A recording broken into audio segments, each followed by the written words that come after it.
Un cordial saludo para todos. Mi nombre es Alejandro Vela, soy el CEO de la Fundación Tequendama Horse Connection. Les damos la bienvenida a todos a esta nueva entrega. Del día de hoy tenemos a Cristi Kirig desde Bolivia, donde ella nos va a presentar los aspectos de personalidad del agresor, entendiendo la violencia desde el enfoque sistémico. Bueno, Cristi, antes del inicio, quiero que seas tú quien de forma breve se presente y bueno, arranquemos con ese regalo que nos traes. Gracias, Ale, gracias por el espacio primero. Eh, Como les decía, soy Cristi Kieri, soy psicóloga, soy terapeuta, psicoterapeuta, equinoterapeuta. También llevo más de 8 años, 9 años eh, haciendo terapias, terapias equinas, mucho tiempo. Hice como 7 años terapias equinas y bueno, haciendo la psicoterapia. Mi enfoque es integrativo, sin embargo, la base de todo esto es el enfoque sistémico, ¿no? Donde nos permite ver toda la integralidad de la persona, el desarrollo y el cómo se manifiestan las conductas, los comportamientos, las maneras de ser, de sentir, de estar, de existir en el mundo, como percibimos. Todo tiene como una causa, ¿no? Y el enfoque sistémico es el que me parece más pertinente, más integral y más humano también para poder explicar la conducta humana y también el enfoque de la equinoterapia que nos permite la intervención, ¿no? El cómo trabajar con las personas. Entonces, para esta vez, en esta ocasión, justamente me pareció interesante y hablando con Alejandro, que nuevamente le agradezco por el espacio, me pareció interesante, me pareció importante, nos pareció importante poder hablar de qué es lo que pasa, ¿no? Con la personalidad del agresor para entenderlo, entender la violencia desde un enfoque sistémico y cuál sería la intervención que nosotros podemos proponer desde la equinoterapia, ¿no? Los que trabajan con caballos, que es una metodología, una manera de encontrarse con el otro muy humana, muy cercana, ¿no? Y justamente desde los lugares que yo me desarrollo, que yo me desempeño, la plataforma de Humanizar la Salud Bolivia y el Centro Integral Terapéutico Ser Libre permiten también este acercamiento más humano, ¿no? Más humano, si bien tenemos diagnósticos, entendemos situaciones, el acercamiento humano, el humanizar la salud, el humanizar el contacto con el otro me parece fundamental. Entonces, por eso es la propuesta del día de hoy. Muchas gracias a todos los que están y espero que les guste. Gracias, Ale. Adelante, muchas Entonces, gracias. ¿ya puedo empezar? Por favor. Ya, gracias. Un segundo, voy a... Gracias. Bueno, entonces, como les decía, vamos a hablar acerca de los aspectos de la personalidad del agresor, entendiendo la violencia desde un enfoque sistémico. Y déjenme un segundo que... Ajá. Bien, esta es la primera diapositiva que tengo para presentarles, que hay una frase que nos dice, ¿no? No todos son los que están, ni están todos los que son. ¿A qué me refiero con esta frase? A que muchas veces vamos a poder ver concretamente conductas que son antisociales, porque en sí la conducta es la antisocial, la manifestación de la conducta es la antisocial, la que va en contra de las normas sociales, va en contra de la moralidad, si quieren, y la ética. Pero van a haber también personas con el trastorno que no necesariamente llegan a cumplir estos requisitos de delinquir, ¿no? De cometer la conducta antisocial. Entonces vamos a tener como el gran paraguas de este tipo de comportamientos, conductas y maneras de ser del trastorno antisocial de la personalidad, que se va a dividir en dos partes. Por un lado está la psicopatía, donde la psicopatía vamos a hablar de un mal funcionamiento a nivel del córtex prefrontal. ¿Qué quiere decir esto? El córtex prefrontal nos ayuda a regular nuestra conducta. Entonces, han habido muchos estudios del cerebro de psicópatas, de prisioneros en el mundo que estaban sentenciados a cadena perpetua o a la silla eléctrica, a penas de muerte, que han sido estudiados, ¿no? Para ver qué pasaba en el cerebro del psicópata. Y han encontrado que no había nada a nivel estructural.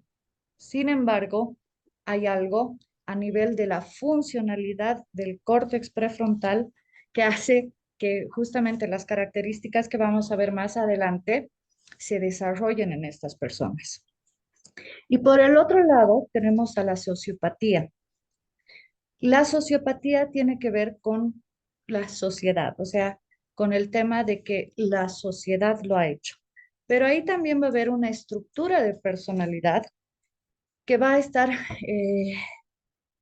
predispuesta a desarrollar, a recibir de la vida, principalmente cuando hablamos del tema de heridas de la niñez, la herida de la injusticia, ¿no? El tema de, del sentido de la injusticia hacia uno mismo, el desarrollar las conductas antisociales, no tanto por el hecho de dañar, pero sí terminan dañando, sino más bien por el hecho de que a ellos se les ha sido privados del derecho que tenían de poseer algo, un cargo, una situación, un algo. Por ejemplo, si algo súper eh, súper del día a día, ¿no? Te roban tu celular. El que te roba tu celular, el sentido es por qué él tiene y yo no. No es justo que él tenga y yo no. A mí se me ha sido privado de poder tener estos privilegios y, y, y privilegios de la vida, ¿no? Entonces, por un lado, ya sabemos la diferencia, siempre hay esta pregunta, ¿el antisocial nace o se hace? ¿El psicópata nace? ¿El sociópata se hace? Esa es la respuesta en sencillo, digamos, ¿no? Entonces, la sociopatía va a tener el tema ambiental, mientras que la psicopatía va a tener un tema funcional. Entonces, estamos diciendo que la conducta es la que se manifiesta como antisocial.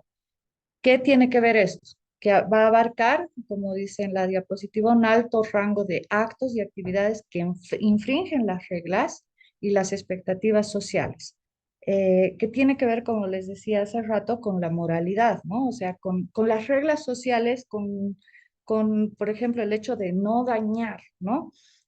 Nosotros tenemos un principio en la psicología y todos los que nos dedicamos al otro, que es sobre todo no dañar, ¿no? Entonces, en la conducta antisocial, esto va a estar como sin la importancia. Más bien, como vamos a verlo más adelante, a veces se van practicando acciones delictivas a manera de practicar las habilidades para desarrollar la conducta antisocial. Entonces dice, muchas de estas conductas van a reflejar acciones contra el entorno, personas e incluso propiedades, ¿no? Entonces, tenemos que la definición de la conducta antisocial es cualquier acción que viole las reglas y expectativas sociales o vaya en contra de los demás con independencia de su gravedad. Eh, Esto me gusta como explicarlo también desde el lado de que eh, ponen a las personas en la situación que a ellos mismos no les gustaría estar, ¿no? O sea, el propio ladrón, por ejemplo, no quiere ser robado, ¿no? Pero pone al otro en la situación que a él mismo no le gustaría estar. Entonces, dice, con independencia de su gravedad, porque podemos ver y vamos a ver más adelante cómo ocurre desde el tema de manipulación, extorsión, robo, hurto y el más fuerte de todos, el matar. Dice, ¿qué pasa con la persona que llega a matar, ¿no? Es la persona quien ha sentido daño y esa es la explicación del por qué llega a matar. Ha sentido amenazado su yo. Entonces, ¿qué consideraciones tenemos para identificar este comportamiento antisocial? Como en casi cualquier diagnóstico que nosotros hacemos o evaluación que hacemos, vamos a evaluar frecuencia, intensidad, cronicidad y magnitud, como en todas las evaluaciones que se hacen en cualquier condición, ¿no? Pero ¿qué va a tener que ver? Va a tener que ver con la frecuencia con la que se ve envuelto el sujeto, la persona, en las conductas antisociales, ¿no? La frecuencia con la que comete los actos antisociales, la intensidad de las consecuencias que lleva el comportamiento antisocial, la cronicidad de la conducta, cómo se mantiene en el tiempo. Y vamos a ver acá también el tema de la versatilidad criminal que se llama. Después tenemos la magnitud o la constelación de las conductas, la variedad, diferentes formas de la presentación de la conducta. Vamos a ver cómo ya tenemos indicadores desde que son niños, ¿no? Que podemos ver. Y el entorno va a favorecer, porque vamos a ver también que hay psicópatas integrados, por ejemplo, eh, pero antisociales integrados, o sea, sociópatas integrados, es más difícil. Sin embargo, la sociopatía va a permitir más rehabilitación que la psicopatía. Entonces, ¿qué consideraciones vamos a tener para identificar el comportamiento antisocial? No se olviden, y esto lo recalco y lo recalco, que es el comportamiento, es la conducta la que es antisocial y en la que estamos poniendo el foco, ¿no?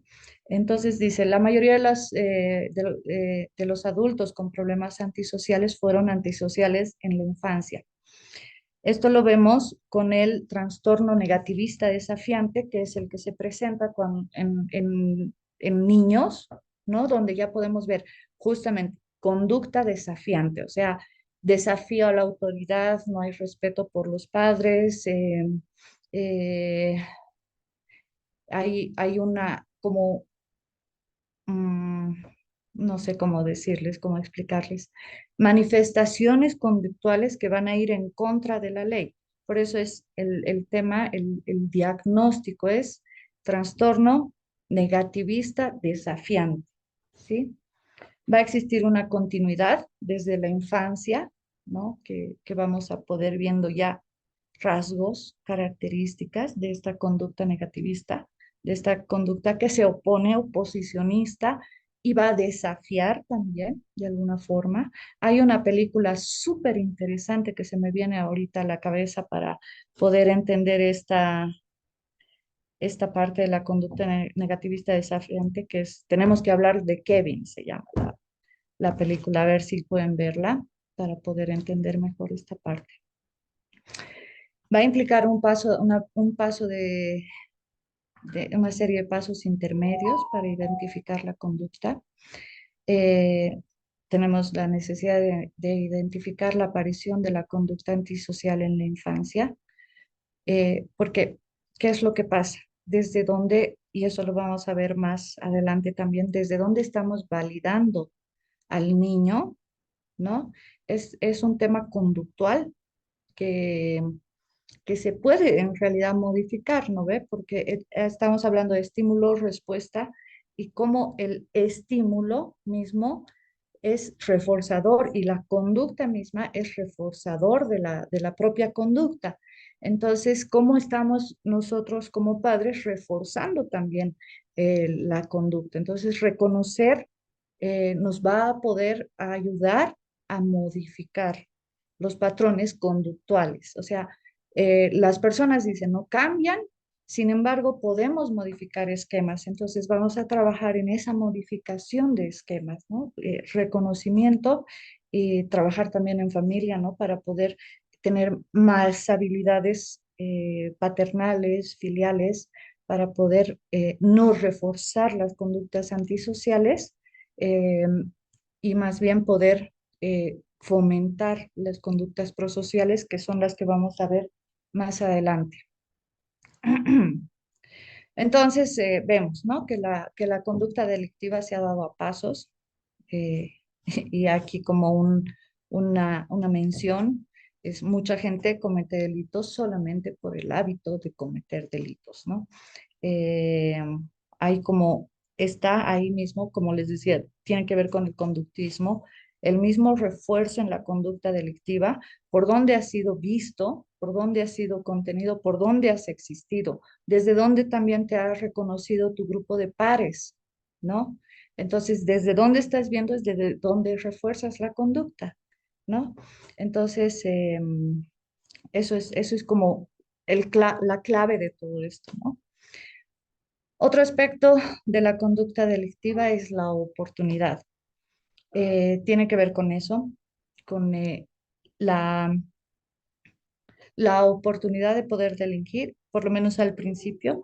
Después ya buscan la oportunidad, gestan la oportunidad para poder delinquir, por ejemplo, en estafas, ¿no? Ya van desarrollando estrategias para poder delinquir, pero necesitan la primera oportunidad para poder delinquir. Entonces, ¿qué vemos acá?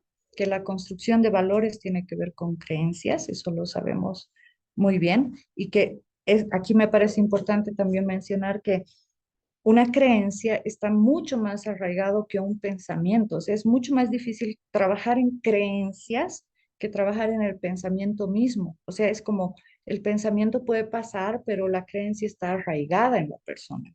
Entonces, y esa creencia, el cómo desarrollamos la creencia, tiene que ver con nuestros valores, ¿no? El respeto a los demás depende de cómo generaron mecanismos de control de su conducta.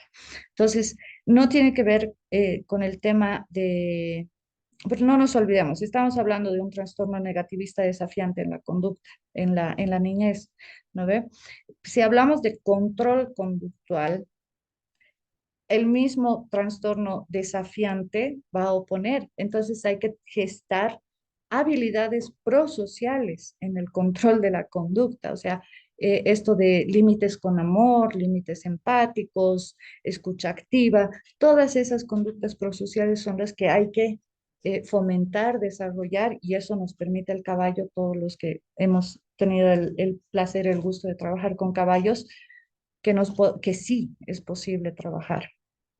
Entonces es importante darnos cuenta de, ¿sí? Me dieron las bases de este aprendizaje en los primeros años y en la estructura familiar. Entonces, obviamente, las estructuras familiares disfuncionales, donde prima la violencia, donde prima el maltrato, va a ser un factor, no es el factor determinante, pero va a ser un factor que predisponga a la conducta antisocial, ¿no? Entre otros factores también, los factores ambientales, como el grupo de pares, que va a ir retroalimentando la conducta antisocial. Entonces, ahora vamos a ver una pequeña clasificación desde el trastorno disocial, que es como una escala menos en en el gran paraguas del, del trastorno antisocial. Entonces dice, mienten para probar, para capacitarse, en realidad no tienen un motivo, pero son personas que van mintiendo, mintiendo, mintiendo, manipulando, solamente por el fin de entrenarse en sus habilidades, ¿no? O sea, desde dónde está viendo, desde dónde está siendo visto, y ahí va a ser reforzado, reforzado y reforzado. Una minita. Entonces, aquí lo que les decía hace rato, la sociopatía sí permite rehabilitación, la psicopatía es mucho menos probable porque estamos hablando de a nivel funcional, ¿no? Del cerebro. Entonces, ¿qué tenemos que ver? La intervención en el niño va a tener que ver con límites y habilidades sociales. El tema de cuando vemos que el niño está disfrutando del daño, está siendo mirado desde el daño, va a ir a reforzar la conducta como tal. ¿Por qué? Porque la conducta como tal es reforzante en sí misma. Entonces, ahora ya tenemos como el abanico y las bases para entender qué pasa en la mente del malvado, digamos, de alguna forma. Eh,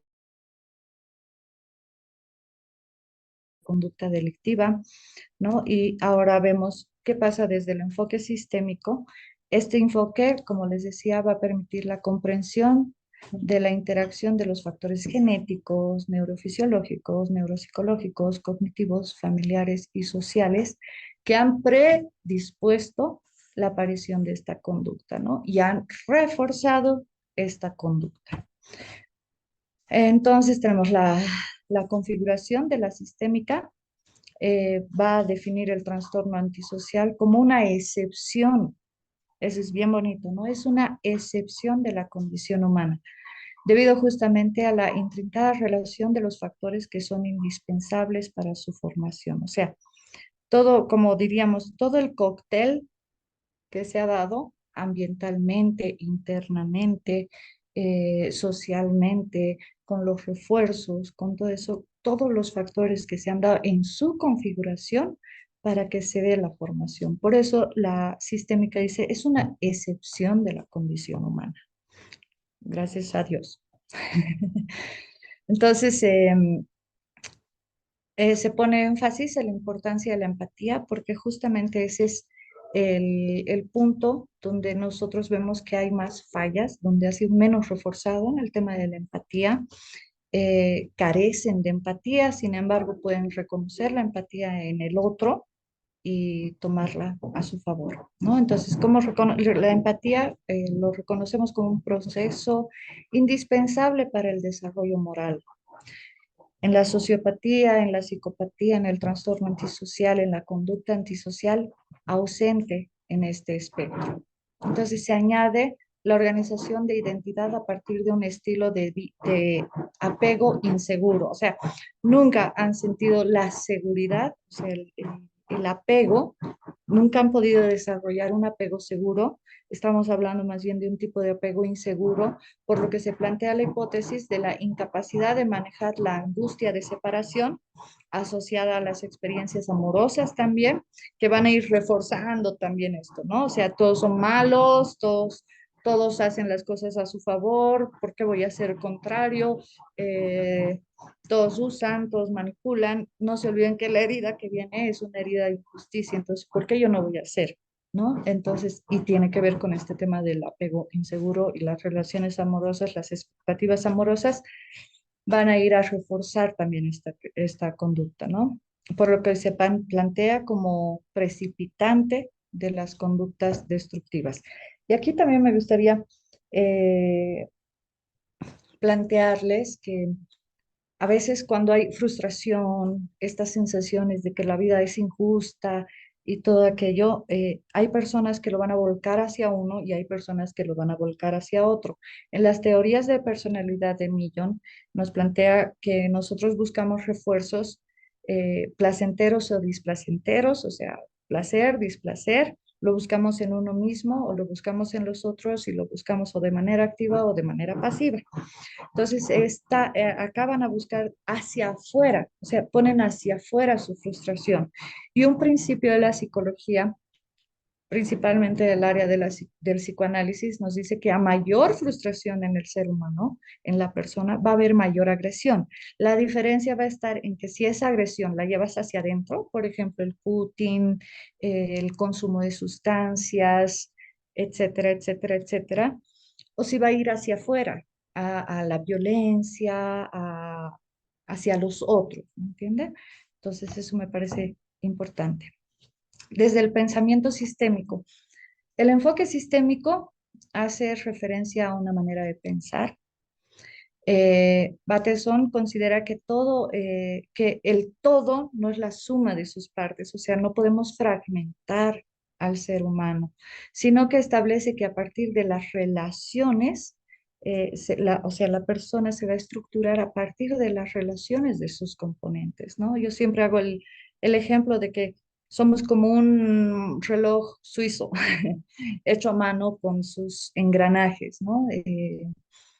Y cada uno de los engranajes que hace a la persona son importantes, ¿no? Entonces, cuando una rueda, un engranaje empieza a funcionar mal o empieza a funcionar lento o empieza a funcionar más rápido, todo el sistema se adapta, todo el sistema se mueve, ¿no? Entonces tiene que ver con eso, o sea, no podemos ver fragmentado, sino tenemos que establecer como un todo, ¿no? En las relaciones, en todos los componentes, ¿no? Entonces se opone a la concepción secuencial de la realidad, según la cual existe una causa que explica la definición de un determinado fenómeno.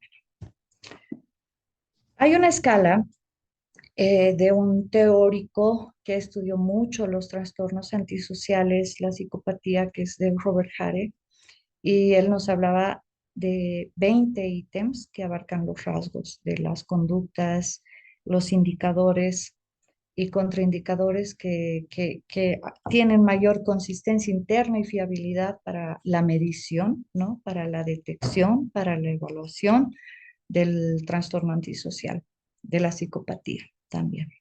Entonces, vamos a ver, primero, el indicador es el encanto superficial, o sea, el tema de que puedan manejarse muy bien hacia afuera, mostrarse con buena cara, o sea, generan confianza, ¿no? Hablamos de un encanto superficial, egocentrismo, necesidad de estimulación, la recompensa así inmediata, ¿no? Mentira patológica, manipulación, falta de remordimiento y culpabilidad, escasa profundidad de afectos, falta de empatía, estilo de vida parasitario, falta de control conductual, sexualidad promiscua, problemas de conducta desde la niñez, falta de metas realistas a largo plazo, o sea, esto de la inmediatez, ¿no? Buscar inmediato, inmediato, inmediato eh, los refuerzos, ¿no? La satisfacción, el placer, impulsividad, irresponsabilidad, incapacidad para aceptar la responsabilidad de las propias acciones, varias relaciones maritales breves, delincuencia juvenil, y ya cuando hablamos de personas que han sido institucionalizadas, revocación de la libertad condicional y versatilidad criminal que tiene que ver eh, con con la diversidad de instrumentos o empezar con la manipulación y terminar en asalto a mano armada, ¿no? Eh, conductas así, a eso hace referencia a la versatilidad criminal. Entonces, ¿qué tenemos que pensar, que ver, que considerar que es importante? Que va a haber un patrón dominante de pensar, de sentir, de comportarse.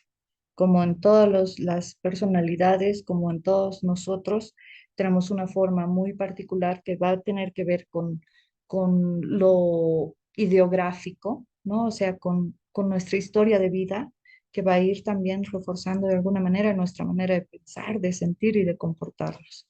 Pero acá va a haber un fracaso en la adaptación, principalmente en dos áreas. Deterioro de la identidad personal, porque han sido reforzados desde afuera, desde, desde donde han sido vistos, y fracaso en las relaciones interpersonales. Entonces, acá les decía que, bueno, lo que se ve en la psicología forense, eh, aquí también no me, o sea, cuando me presenté no menciona esto, pero yo tengo especialidad también en psicología forense y criminal, entonces por eso también me apasiona tanto este tema, ¿no? Entonces vamos a tener por un lado los psicópatas funcionales, que hay un libro muy interesante que dice ¿qué se llama? Cara a cara con el psicópata, y dice lo que tendríamos que aprender de los psicópatas, porque pueden ser, en este ejemplo, en este libro habla, digamos, de médicos, bomberos, gente que tenga este tema de buscar estímulos, ¿no? Habemos personas que somos mucho más tranquilas y no nos subimos ni a una montaña rusa, ¿no? Pero a ellos les va a encantar esas sensaciones de adrenalina, entonces son muy útiles también en las sociedades. Dice, por ejemplo, un médico, ¿no? Que no va a tener el reparo, digamos, en abrir inmediatamente el corazón, digamos, ¿no? Y trabajar ahí. eh, justamente porque es lo que tiene que hacer, ¿no? Entonces dice, ay, los psicópatas funcionales son muy necesarios en nuestra sociedad, en el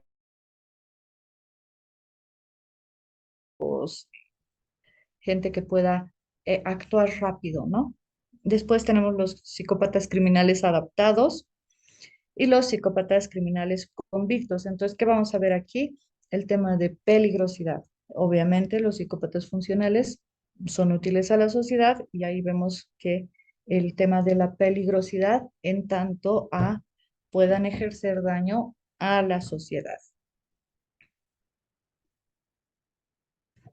Ah, este cuadro me gusta mucho. Es una taxonomía de Likert que nos habla del rasgo y cómo podemos ver qué está presente en la psicopatía en la primaria, o sea, funcional. eh, Digo, esta es la que delinque, la secundaria que es la que no delinque y en la sociopatía. Entonces vemos que empatía en la primaria es inexistente, en la secundaria es inexistente y en la sociopatía inexistente. Impulsividad va a estar en la psicopatía primaria controlada, la impulsividad en la secundaria está presente y en la sociopatía presente. Sensación de miedo es inexistente en la secundaria presente y en la sociopatía presente. Remordimiento inexistente en la primaria, en la secundaria presente y en la sociopatía va a depender de la estructura de la personalidad. Egocentrismo presente en la secundaria depende de la estructura de personalidad y en la sociopatía presente. Manipulación en la primaria presente, en la secundaria depende de la estructura de la personalidad y en la sociopatía también depende de la estructura de personalidad.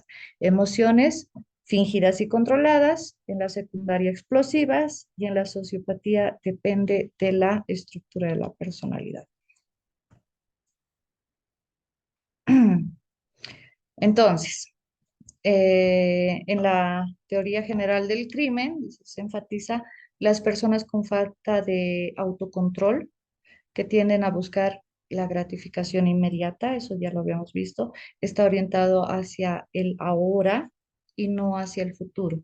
Por eso uno de los indicadores de la escala de Hare decía, ¿no? Falta de metas realistas hacia largo plazo, o sea, buscan la gratificación inmediata en el momento, ese rato, sin planificar a futuro. O sea, voy a ser millonario mañana. Entonces, ¿qué tengo que hacer para ser millonario? Estafar. ¿No? O sea, no hay una meta realista y eso también les lleva a tener problemas familiares, ¿no? A tener problemas en matrimonios y todo, porque no hay falta de metas realistas, ¿no? Por la gratificación inmediata, o sea, todo para allá, todo para allá, todo para ahora. Después, los actos antisociales son consecuencia de la satisfacción inmediata de deseos. Eso vemos mucho, ¿no? En diferentes culturas, subculturas, digamos, ¿no? La gratificación inmediata, el tema de consumo de sustancias, son gratificaciones inmediatas, ¿no? Existe tendencia al riesgo y a la búsqueda de experiencias excitantes, como ya hemos visto. Los jóvenes antisociales desarrollan problemas en sus relaciones interpersonales y pierden oportunidades de trabajo. También tiene que ver con la gratificación inmediata, con la falta de miras a futuro. Poseen poca habilidad de planificación y baja tolerancia a la frustración. Están centrados en sí mismos, son indiferentes hacia el sufrimiento y las necesidades del otro, sobre todo hacia las víctimas de sus actividades criminales. Acá había un caso, por ejemplo, aquí en Bolivia, de un asesino serial y lo entrevistaban y decían, ¿a cuántos has matado? Y él decía, ¿quién está para contar a cuántos he matado? Decía. ¿Acaso tú cuentas los pollos que has matado para comértelos? Decía, ¿no? Entonces, es como algo necesario, ¿no? Es un objeto para satisfacer la demanda que tiene en el momento de gratificación inmediata, ¿no? Entonces, por eso hay ese tema. ¿Cuáles son en la teoría sistémica factores que también pueden ser predisponentes al desarrollo de la conducta antisocial? Dice, sostiene que la negligencia paterna, ¿no? O sea, filial, abuso sexual, maltrato físico y psicológico conllevan estos estados depresivos en la organización psicológica de los hijos. Entonces dice, se trata de un juego relacional familiar en el cual los hijos son triangulados por los padres para mantener la homeostasis familiar, o sea, que se mantenga ahí. Ahorita les explico. En detrimento de la valoración, perdón, y la satisfacción de las necesidades afectivas. Entonces, ¿qué pasa? Los triangulan a los hijos para mantener la estabilidad dentro de la inestabilidad. eh, sí, la película es Tenemos que hablar de Kevin. Eh, la triangulación, ¿no ve? Entonces el padre habla mal de la madre, hay maltrato, el hijo le habla mal de la madre, le habla mal del padre, lo terciarizan, lo juegan, lo ponen a jugar lealtades con el padre, con la madre, con la familia, para mantener de alguna forma la relación disfuncional de la familia, digamos, para mantener la relación que hay. Claro, porque si dejan de utilizar este hijo, la familia en sí se cae, ¿no? Por la acomodación que hay a ese sistema familiar. Entonces, dice, los hijos generan procesos inadecuados para la definición de su identidad, por lo que asumen sentimientos de odio y de desamparo, que en el caso de los psicópatas deviene en violencia. Clarísimo. Fuera de la familia, esto es bien interesante, existe relación entre las experiencias de rechazo social en la niñez y la adolescencia. Implica insultos, bromas pesadas, acoso escolar, bullying, maltrato físico, etcétera, con el desarrollo de conductas antisociales en las víctimas.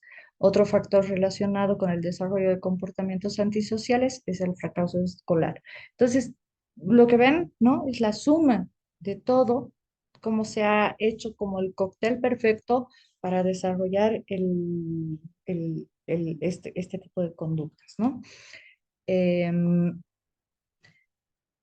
el grupo de pares igual refuerza la conducta, ¿no?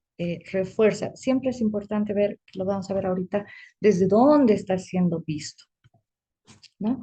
Aquí esto lo voy a pasar súper rápido, pero como ven, es como la suma que se ve en la sistémica para entender los factores psicosociales que hay: abuso de sustancias, maltrato, desprotección, control parental ineficaz, familia disfuncional, maltrato físico, sexual, estrés postraumático, de todas estas situaciones, eh, modelamiento de la violencia, o sea, ir practicando el tema de la violencia, manejo inadecuado del estrés, fracaso escolar, rechazo social, angustia, violencia, más el apego inseguro.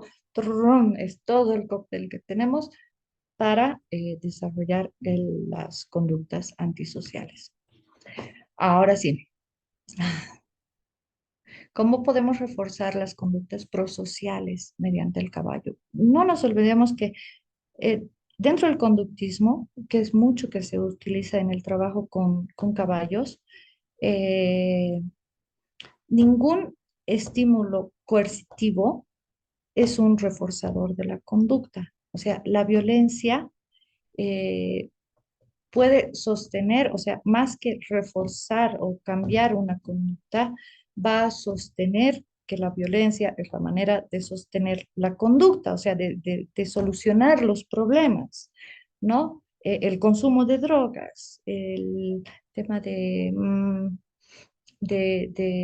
sentir, yo sufro, yo he tenido una vida infeliz, yo siempre he sido muy infeliz, pero no podemos entender, digamos, que un refuerzo sea coercitivo, o sea, no puede ser un reforzante. Por eso nosotros vamos a ver programas que sean reforzadores de habilidades sociales y eso nos va a permitir el caballo, ¿no? El trabajo en y con caballos, fomentando la empatía, la escucha activa y relacional, que potencie el desarrollo de la capacidad atencional, la confianza en sí mismo y la paciencia. Pucha, todos los que hemos trabajado con caballos sabemos que la paciencia es como muy, muy, muy importante. La interacción con el caballo y la naturaleza afectivo, ya que el relacionamiento con el caballo permite el desarrollo de la confianza en sí mismo. Y aquí tenemos tres elementos importantes, que es el cuidado, la protección y el reconocimiento. Cuidado hace referencia a hacer por el otro lo que no puede hacer por sí mismo. Por ejemplo, una madre cuida a su bebé al cambiarle los pañales, al darle la leche, porque no puede hacerlo por sí mismo. Entonces nosotros tenemos que ver hasta qué momento estamos cuidando y a qué momento estamos sobrecuidando, ¿no? Estamos invalidando al otro, haciendo lo que el otro puede hacer por sí mismo, ¿verdad? Entonces el cuidado, no se olviden, les repito, va a hacer referencia a hacer por el otro lo que no puede hacer por sí mismo. La protección tiene que ver con el tema de estar de tu lado, de cómo te han consolado, de cuando vamos a hablar, entrevistar con personas que han hecho conductas antisociales, vamos a ver que no han sido consolados, ¿no? No saben lo que es el consuelo, no desconocen lo que es que alguien esté de tu lado, ¿no? Que alguien te pueda proteger. Y el reconocimiento es el reconocer, valga la redundancia, que tú existes a pesar de mí, a pesar de mis expectativas, a pesar de lo que yo quiero, ¿no? Es reconocer que tú tienes tu propia voz, que tú tienes tus propios intereses, que tú tienes tu propia vida y tu forma de llevar la vida. Entonces eso hace el reconocimiento, es mirarte a pesar de mis deseos, a pesar de lo que yo quiero. Entonces, ya vamos entrando, como ven, al tema de los caballos, que es lo que nos convoca aquí en esta plataforma. Entonces vamos a ver que las personas frecuentemente conectan a los caballos con el reflejo de su personalidad, proporcionando información. Eso lo vemos cuando trabajamos, por ejemplo, procesos pie a tierra, cuando trabajamos el contacto hacia abajo con el caballo y podemos tener este contacto, ¿no? Al cuidarlo también. Tener este contacto con el caballo por lo menos 5 minutos ayudará a estimular la confianza del paciente hacia el caballo.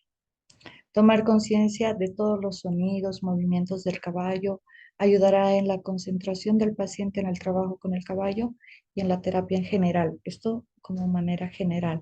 Pero ahora vamos a ver cómo vamos a desarrollar estas habilidades, ¿no? ¿Qué es lo que podemos hacer? Entonces, trabajar en habilidades sociales a través del caballo. Las habilidades sociales es la capacidad de establecer buenas relaciones sociales a través de una comunicación efectiva que se facilita con la interacción con caballos. Actividades como, por ejemplo, saludar al caballo, despedirse del caballo, pedir permiso al caballo para poder subirse, dar las gracias, esperar turno, mantener silencio mientras otros hablan para después poder dar opiniones, etcétera.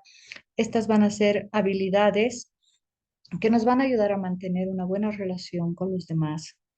¿Cómo los va a ayudar? ¿Cómo nos va a ayudar?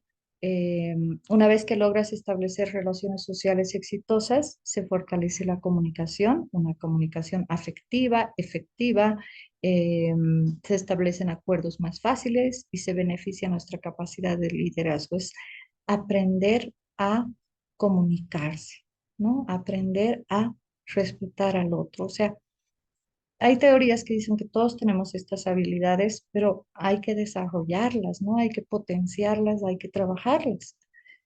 Después tenemos el autoconocimiento, que también nos permite trabajar con caballos, de reconocer y entender los estados de ánimo, emociones, motivaciones, comportamientos, así como el efecto que provocan en otras personas, mis motivaciones, mis estados de ánimo, ¿no?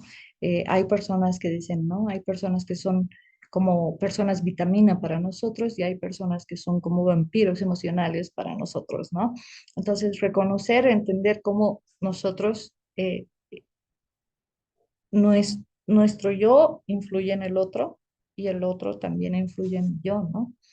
Entonces, es actividad que permite verse reflejada a través de la proyección de los estados con las sensaciones del caballo, tocar al caballo, sentir el corazón del caballo, sentir la temperatura del caballo, el pelaje del caballo, todo el trabajo sensorial que hay con el caballo nos permite reconocer al otro, nos permite que nuestros sentidos entren en contacto y como en primera instancia de nuestro desarrollo humano, que bueno, ese es otro tema, pero eh, somos sensoriales, todo entra por los sentidos, entonces trabajar desde los sentidos con el caballo nos va a ayudar mucho. Entonces, ¿qué dice? Si te conectas en identificar tus propias emociones, tienes más herramientas para evitar situaciones incómodas, peleas, discusiones y desacuerdos, ¿no ve? Y tiene que ver con lo sensorial. Trabajar en el nivel de compromiso. Las personas, dice, dotadas de esta competencia están dispuestas a sacrificarse en aras de un objetivo superior. Encuentran sentido en su subordinación, o sea, más que todo el altruismo, ¿no? A una misión más elevada. Acá la Compañía de Jesús, por ejemplo, acá en Bolivia, tiene un lema que dice ser para los demás, ¿no?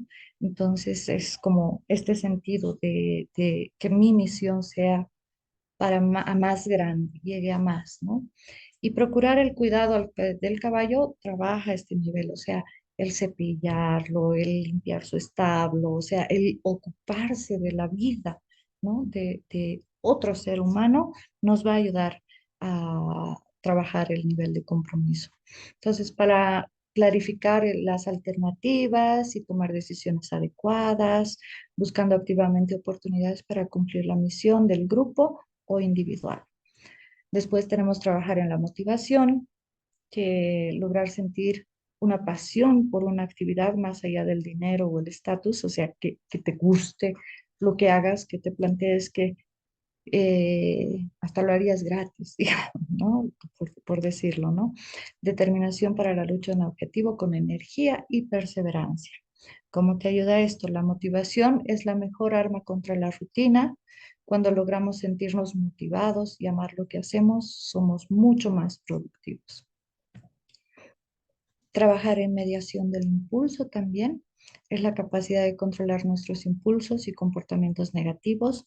Nos permite no dejarnos llevar por perjuicios y pensar antes de actuar mediante actividades guiadas, actividades de equilibrio, por ejemplo, instrucciones a través del caballo, los cambios de velocidad, por ejemplo, cuando estamos trabajando sobre caballo, eh, tenemos que regular nuestro impulso, ¿no? Quiero galopar, pero no, ahora es momento de ir a paso, ¿no? Los cambios de velocidad, seguir las instrucciones, ¿no? ¿Cómo te va a ayudar a lograr dominar nuestras emociones? Nos permite sentirnos con mayor equilibrio y a reaccionar de mejor forma a los eventos que se nos presentan. Después, trabajar en las relaciones interpersonales, que también nos permite el caballo, que es tan sencillo como ponerse en los zapatos de otra persona, entender por qué la gente reacciona de una u otra forma para actuar de manera inteligente en nuestro trato con cada individuo. ¿Cómo te ayuda esto? A desarrollar esta habilidad nos permitirá poner a trabajar nuestra intuición para para relacionarnos con los otros. Trabajamos esto. Podemos trabajarlo en caballos en grupo, podemos trabajarlo individualmente, porque ya es una relación interpersonal el mismo hecho de trabajar con el caballo. Entonces, bueno, esto es cosas que vemos regularmente de cosas que se pueden trabajar, emociones que se logran montando a caballo, confianza en sí mismo, autovaloración, autoeficiencia, respeto, empatía, cuidado, cariño, consideración hacia los semejantes. También va a mejorar la atención, concentración, orientación espacial, esquema corporal, control postural y equilibrio. Va a estimular la socialización, que es tan importante acá, el lenguaje, por tanto, la comunicación, las ganas de vivir y la alegría, aumentando la capacidad de resolver problemas ante situaciones de riesgo, neutralizando sentimientos de soledad y aislamiento. Va a aumentar el proceso de neuroplasticidad cerebral y neuroestructuración del cerebro. Ahora ya sabemos, hay tanto que ha avanzado las neurociencias que ya sabemos que se pueden desarrollar más dendritas y fomentar la estimulación, la sinapsis, ¿no? No solamente con químicos, sino también con actividades, ¿no? Poniéndonos en movimiento. Se apoya sobre la necesidad de todo ser humano el relacionarse con seres vivos. Entonces, el caballo presenta una gran exigencia y motivación, ofreciendo una posibilidad de interacción multidimensional excepcional. Genera un efecto emocional positivo, mejora la independencia y la autoestima. Fomenta también la toma de decisiones, potencia las habilidades sociales y favorece la relación vincular con la familia, porque nos permite totalmente desarrollar, fomentar, trabajar en nuestro lenguaje, en nuestra comunicación, en nuestro ponernos en el lugar del otro, ¿no? Entonces, por donde lo vean, es un gran método.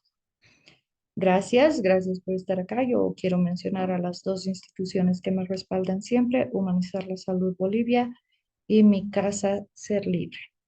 Gracias por estar, gracias por haberme escuchado, gracias a Tequendama por, a través de Alejandro, que me ha permitido estar aquí con ustedes. Entonces, eso es lo que yo les quería proponer, lo que yo les quería mostrar. Gracias por escucharme y nada, muchas gracias. Y acá Bueno, les dejo la bibliografía por si les interesa profundizar en los temas. genial, Cristi, muchas gracias. Gracias. Antes de pasar a la parte de las preguntas, gustaría que nos contaras, pues bueno, a quienes estén interesados en contactarte, dónde te pueden ubicar, tus redes, y bueno, qué estás haciendo actualmente y si quieren buscarte, cómo lo pueden hacer. Ya, bueno, no he puesto mis datos, pero bueno, estoy en Facebook como Cristi Kierig, von Borges, estoy en Ser Libre, que es un centro terapéutico integral aquí en La Paz, Bolivia. Tiene igual la página web de Ser Libre, eh, ahí pueden encontrarme. Eh, Facebook, Instagram también con el mismo nombre. No, en Instagram estoy como Fon Christi, creo. Sí, pero bueno, cualquier cosa les puedo pasar o Alejandro también les puede pasar mi WhatsApp por si tienen alguna duda o quieren ponerse en contacto. Bueno, yo ahora me dedico a la terapia cara a cara, eh, a la psicoterapia. Es otra manera también de trabajar. Ha sido todo un reto porque yo estaba muy acostumbrada a trabajar con las personas a través del caballo y cuando entré a hacer la terapia ya cara a cara, decir, ¿cómo voy a trabajar sin caballo? Y es una manera también que, que es maravillosa, ¿no? El contacto siempre es maravilloso, el conectar con los demás. Ok, genial. Pues vamos ahora a dar la apertura. Si de las personas que están acá en la sala, alguno tiene algún interrogante, alguna pregunta, alguna manifestación.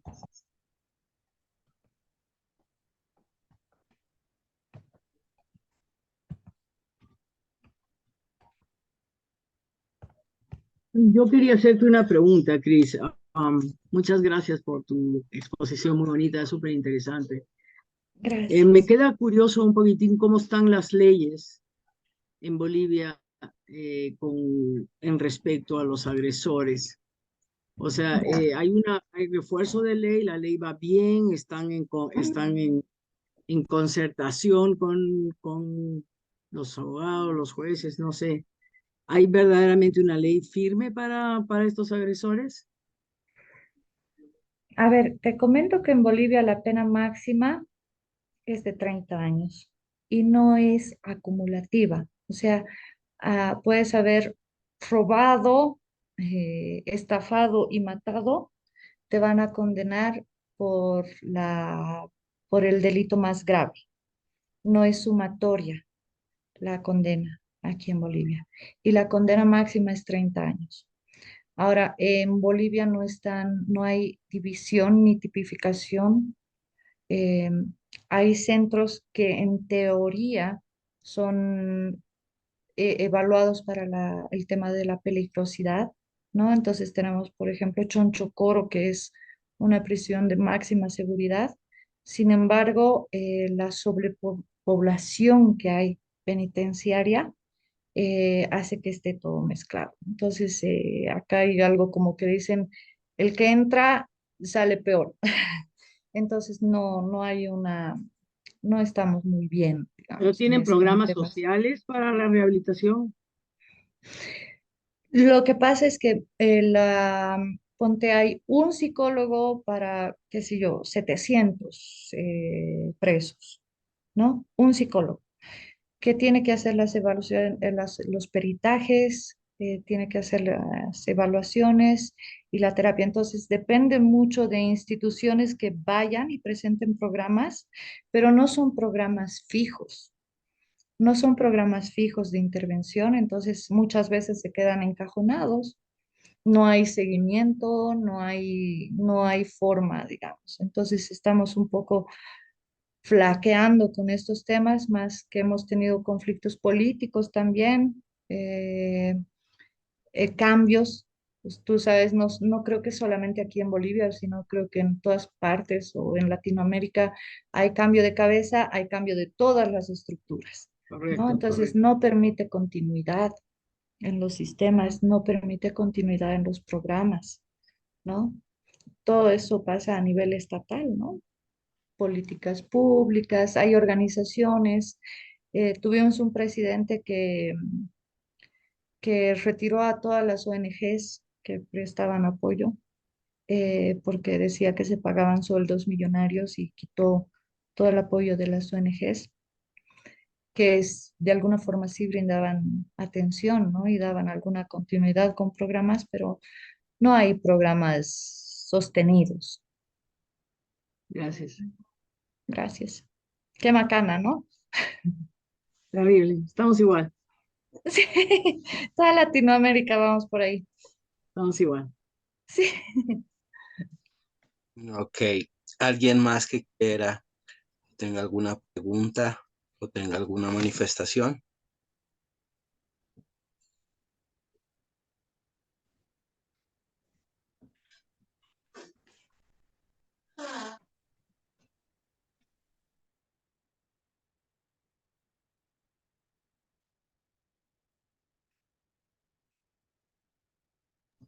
Vamos a revisar acá el chat. De momento solo hay agradecimientos, agradecimientos, agradecimientos. Excelente presentación. Mm, bueno, vamos a hacer un alto. Vamos a pasar a una parte que es de gratitud. Entonces, vamos a detener grabación.